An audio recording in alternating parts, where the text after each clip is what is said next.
Hello friends, मैं हूं doctor नवीन चंद्रा और आज हम लोग का टॉपिक है मौसमी पवन। मौसमी पवन, ठीक है। तो सबसे पहले स्वागत है आपका हमारे इस यूट्यूब चैनल जीएस वर्ल्ड पर।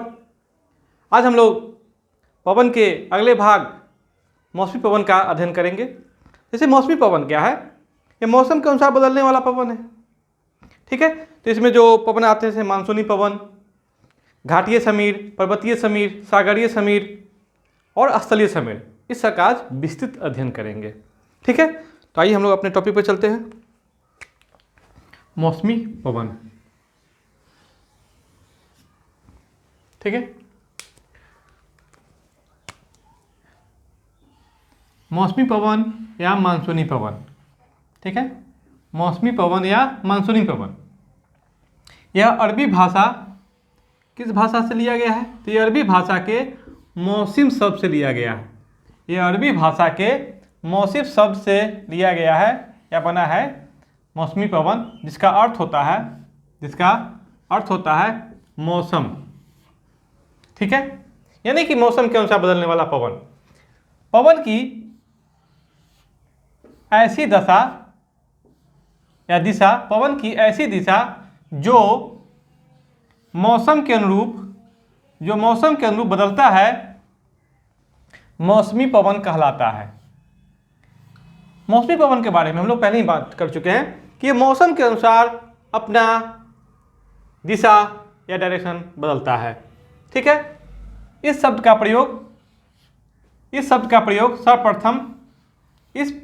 प्रयोग सर्वप्रथम अरब सागर में बहने वाले हवा के लिए किया गया था। अरब सागर में बहने वाले हवा के लिए किया गया था। इसका मतलब आप ये समझ लिए कि भारत की मानसूनी हवा के बारे में यह वर्णन किया गया है, ठीक है। ये जो मौसमी पवन है, इस पवन के चलने का जो कारण है, चलने का सबसे बड़ा कारण है या उत्पत्ति होने का सबसे बड़ा कारण क्या है? स्थल एवं जल का होना, दोनों का होना यहाँ पर जरूरी है।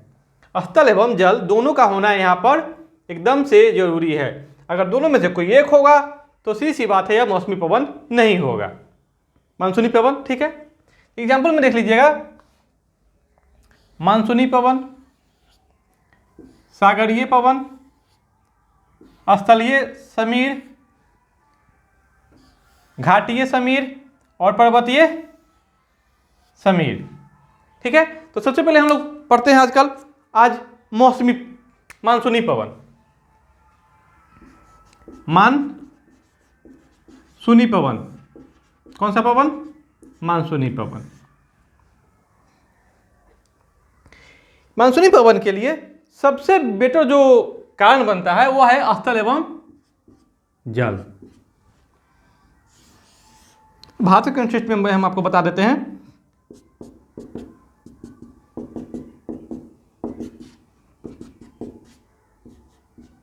जल एवं स्थल, क्योंकि मानसून का उत्पत्ति है भारत के बगल में जो सागर है अरब सागर, वहाँ से ही लिया गया है, उसकी तो उत्पत्ति वहीं से हुई है। तो ये जो भारत में जो मानसूनी पवन आती है, यह आपको गर्मी के मौसम में यहाँ पर आपको लो प्रेशर बेल्ट बन जाता है और यहाँ पर हाई प्रेशर बेल्ट बन जाता है, जिससे हवा आपको इधर से इधर आने लगती है, ठीक है।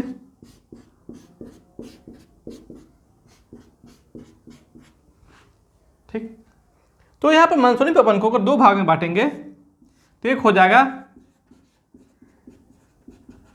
ग्रीष्मकालीन मानसूनी पवन के मतलब यहाँ पर शीतकालीन मानसूनी पवन, शीतकालीन मानसूनी पवन। ग्रीष्मकालीन मानसूनी पवन का यहाँ पर सबसे बड़ा इसका देख लेंगे। इसकी जो प्रकृति है, क्योंकि यह गर्मी के मौसम में इसका हवा का जो बहाव होगा मानसूनी पवन का, यह क्या होगा? सागर से स्थल की ओर होगा, सागर से स्थल की ओर होगा, समझ रहे हैं बात? तो जब सागर से स्थल की ओर मानसूनी पवन का बहाव होगा तो अपने साथ आर्द्र ले आएगा, यानी कि नमी लेके आएगा। इसकी प्रकृति क्या होगी? गर्म होगी। क्या होगा ये? आर्द्र प्लस गर्म होगा, आर्द्र एवं गर्म होगा, जिससे क्या होगी? यह बारिश कराएगी। क्या कराएगी? बारिश कराएगी। भारत में अधिकांशतः जो बारिश होती है, लगभग 80% बारिश आपको ग्रीष्मकालीन मानसूनी पवन से ही होती है, जो आर्द्र एवं गर्म होती है। इसकी प्रकृति क्या होती है? आर्द्र एवं गर्म होती है। और शीतकालीन मानसूनी पवन जो है, यह आपको जब ठंडे के मौसम हो जाता है तो यह हाई प्रेशर बेल्ट का एरिया बन जाता है और इधर लो प्रेशर बेल्ट का एरिया बन जाता है। तो सीधी सी बात है, हवा का बहाव इस प्रकार हो जाता है। तो यह जो होता है, इसकी जो प्रकृति होती है, यह होती है शुष्क प्लस ठंडी, शुष्क एवं ठंडी। यानी कि यह जब ठंडी के मौसम में आप देखते हैं हम लोग को कोल्ड क्रीम की जरूरत पड़ती है, तो क्या इसकी प्रकृति शुष्क है, इसलिए जहां से भी जाएगी यह वहां से नमी को निचोड़ के अपने साथ लेके जाएगी। इसीलिए हमारे बदन से नमी को निचोड़ को वो अपने साथ ले जाती है, जहां से भी उसको नमी मिलती है वो लेके चली जाती है। इसलिए हम लोग को ठंड में कोल्ड क्रीम की जरूरत पड़ती है। ठीक है, तो शुष्क एवं ठंडी, और ठंड तो लगती ही है ठंड के मौसम में। तो ये इसकी प्रकृति क्या है? शुष्क एवं ठंडी। इसके विपरीत इसकी प्रकृति क्या है? आर्द्र एवं गर्म। आर्द्र का मतलब समझ रहे हैं ना, पसीना कितना आता है हम लोग को उस समय। तो शीतकालीन मानसूनी पवन से जो बारिश होती है यह भारत के मात्र दक्षिण के तमिलनाडु और आंध्र प्रदेश के कुछ क्षेत्रों में ही होती है। जब वो वापस जा रही होती है तो बंगाल की खाड़ी से यह कुछ नमी को उठा लेती है, जो आपको तमिलनाडु में या दक्षिण भारत में बारिश करने में सहायक होती है, जिसको लौटता मानसून भी कहते हैं। इसको चढ़ती मानसून कहते हैं, चढ़ती मानसून, इसको लौटती मानसून। आई बात समझ में? जहाँ तक मेरा विचार है आप लोग को यह समझ में आ गया होगा। अगर नहीं आया होगा तो फिर से हम लोग जो भारत की जलवायु का अध्ययन करेंगे, जो कि भारत की जलवायु ही है उष्णकटिबंधीय मानसूनी जलवायु, तो हम लोग उसको एक बार फिर से विस्तृत देखेंगे और भारत में कहाँ अधिक बारिश होती है, कहाँ कम बारिश होती है, उसका कारण क्या है, इसके बारे में हम लोग विस्तार से अध्ययन करेंगे। तो अगला टॉपिक क्या है हम लोग के पास अब? सागरीय समीर और स्थलीय समीर। ठीक है, सागरीय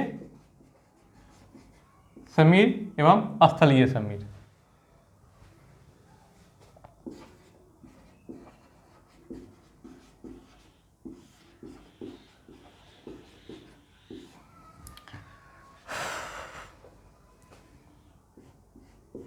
सबसे पहले यहां पर हम एक ऐसा संरचना बनाएंगे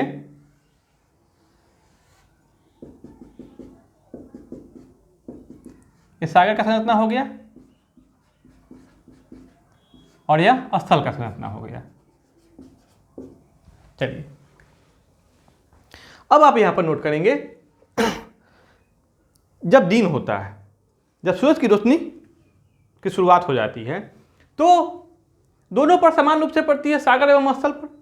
जैसे जैसे सूर्योदय का टाइम बढ़ते जाता है, सूरज ऊपर उठने लगता है, तो दोनों पर समान रूप से पड़ेगा। लेकिन आपको पता होना चाहिए कि सबसे पहले गर्म क्या होगा, पानी या जमीन?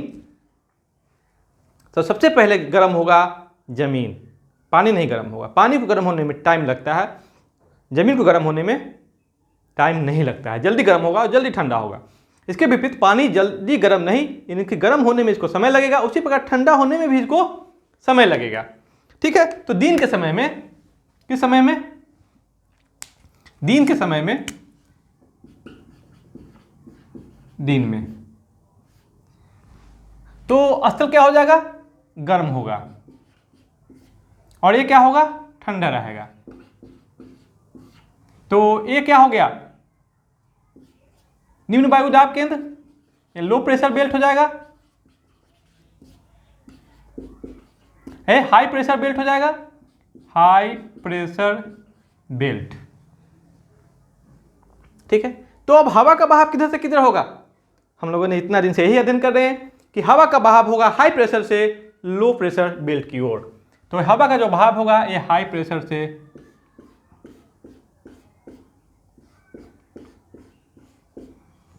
ठीक है।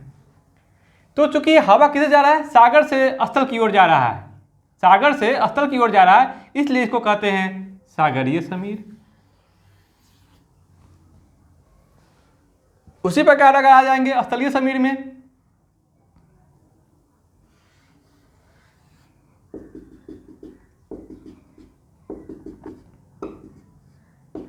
ये फिर हो गया सागर, ये हो गया स्थल। ये कब होगा, ये रात में होगा।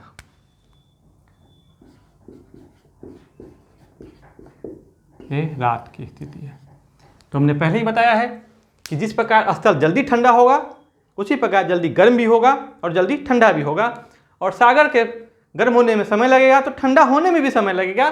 तो सीधी सी बात है, रात जब होगी तो यह जो स्थिति होगा यहाँ पर यह हो जाएगी ठंडी, और यह चूंकि धीरे धीरे गर्म हो रहा है तो रात तक यह गर्म होगा। तो हवा का बहाव होगा स्थल से सागर की ओर, इसको कहते हैं स्थलीय समीर।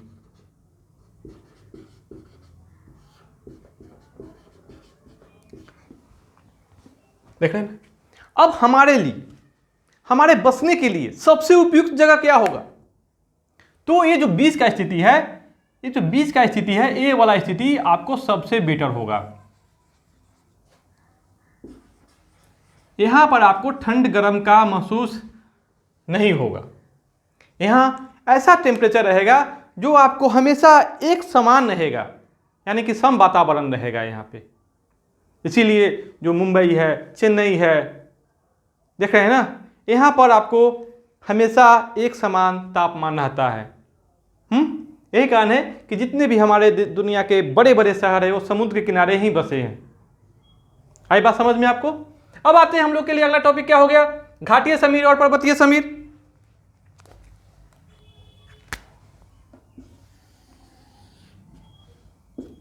कौन सा समीर पहले? पहले पर्वतीय समीर।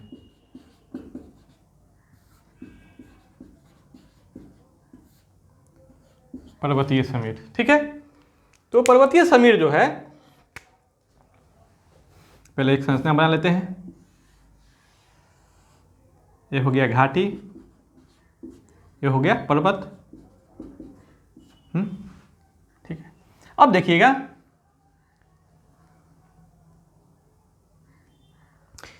यहां पर क्या होगा, जब सूर्य की रोशनी फिर पड़ेगी तो सबसे पहले चोटी गर्म होगा और घाटी बाद में गर्म होगा। ठीक है, इससे गर्म होने में टाइम लगेगा। और ये जिस प्रकार जल्दी गर्म होगा उसी प्रकार जल्दी ठंडा भी होगा, और ये जिस प्रकार गर्म होने में समय लगेगा उसी प्रकार ठंडा होने में भी समय लगेगा। ठीक है, तो पर्वतीय समीर नहीं हो जाएगा, ये घाटीय समीर हो जाएगा।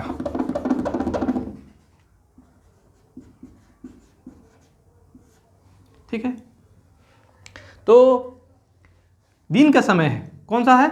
यह दिन का समय है। दिन में ये क्या हो जाएगा, सूर्य की रोशनी पड़ते ही सॉरी, ये हो जाएगा इसकी प्रकृति गर्म, इसकी रहेगी ठंडी। ये हो जाएगा हाई प्रेशर बेल्ट, ये हो जाएगा लो प्रेशर बेल्ट। ठीक है, तो आप अब समझ ही जाएंगे कि हवा किधर से किधर जाएगी। तो हाई प्रेशर बेल्ट से लो प्रेशर बेल्ट की ओर जाएगी। ठीक है, इसको कहते हैं घाटीय समीर। घाटीय समीर, क्योंकि घाटी से पर्वत शिखर की ओर जा रहा है, घाटीय समीर। अब आते हैं हम लोग पर्वतीय समीर।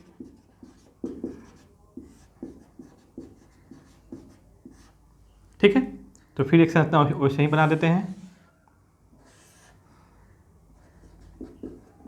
घाटी पर्वत, ये हो जाएगा रात में। ठीक है, तो रात में ये गर्म होगा कि ठंडा होगा? तो ये रात में धीरे धीरे गर्म होगा, इसलिए रात में गर्म ही रहेगा। इसकी प्रकृति क्या रहेगी? गर्म रहेगी, ये जल्दी होगा तो ये ठंडी भी हो जाएगी। ठीक है, तो अब क्या होगा, हवा का बहाव हाई प्रेशर बेल्ट से लो प्रेशर बेल्ट की ओर आने लगेगा, घाटी की ओर। ठीक है, इसलिए क्या कहते हैं इसको, पर्वतीय समीर कहते हैं। अब आते हैं हम लोग अपने मूल पॉइंट पर। तो यहाँ पर मानव बसना कहाँ पसंद करेगा, क्या पर्वत की चोटी पर या घाटी में?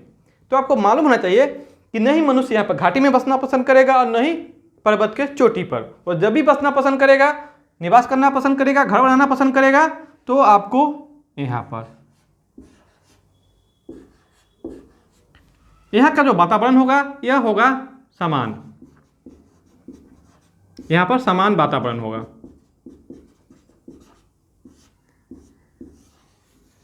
यहाँ पर रहना स्वास्थ्य के लिए काफ़ी लाभदायक होगा। यही कारण है कि हम लोग कहते हैं हिल स्टेशन, वो आपको ऐसे ही एरिया पर बने होते हैं जो काफ़ी आपको स्वास्थ्य के लिए उपयोगी होते हैं, जो स्वास्थ्यवर्धक होते हैं। ठीक है, तो इस प्रकार देख रहे हैं कि मनुष्य को निवास कहाँ करना चाहिए, स्वास्थ्य के लिए कहाँ उपयुक्त होता है। ठीक है, और आज हम लोगों ने मौसमी पवन के सागरीय समीर, स्थलीय समीर और घाटीय समीर, पर्वतीय समीर आदि के बारे में अध्ययन किया। और सबसे महत्वपूर्ण बात जो आगे चल के हमारा एक टॉपिक बन जाएगा, मानसूनी पवन, जो कि भारत का ही जलवायु है और भारतीय जलवायु ही मानसूनी पवन है, इसलिए इस जलवायु को भारत तुल्य जलवायु भी कहते हैं। मानसूनी जलवायु को भारत तुल्य जलवायु भी कहते हैं। ठीक है, तो अगली बार जब हम लोग अध्ययन करेंगे जलवायु में, तो उसमें हम लोग भारत की मानसूनी जलवायु का विस्तार से अध्ययन करेंगे। जो हमारे एग्जाम में बराबर सवाल किए जाते हैं कि भारत में सबसे ज़्यादा बारिश कहाँ होती है, सबसे कम बारिश कहाँ होती है, इस के बारे में। ठीक है, तो आज के लिए इतना ही। ठीक है, मेरा वीडियो कैसा लगा आप लोग जरूर कमेंट बॉक्स में कमेंट करेंगे और प्लीज़ मेरे इस वीडियो को लाइक, सब्सक्राइब और शेयर करेंगे।